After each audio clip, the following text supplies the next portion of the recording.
એકમ 8માં બળિયા ભીમમાં આપણે ધ ઠ શ થ અનુસ્વાર બિંદુ બરાબર એટલા મૂળાક્ષર આપણે શીખ્યા બરાબર ને આપણે શબ્દો ચલો બેટા ઢ પાડો તો ઢ વેરી ગુડ શ થ શ પાડો ને હા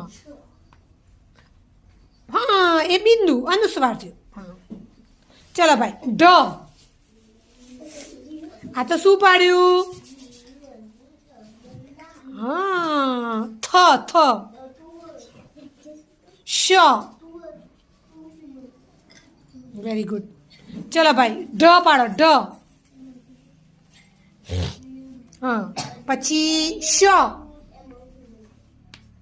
ઢ વેરી ગુડ ચલો ભાઈ થ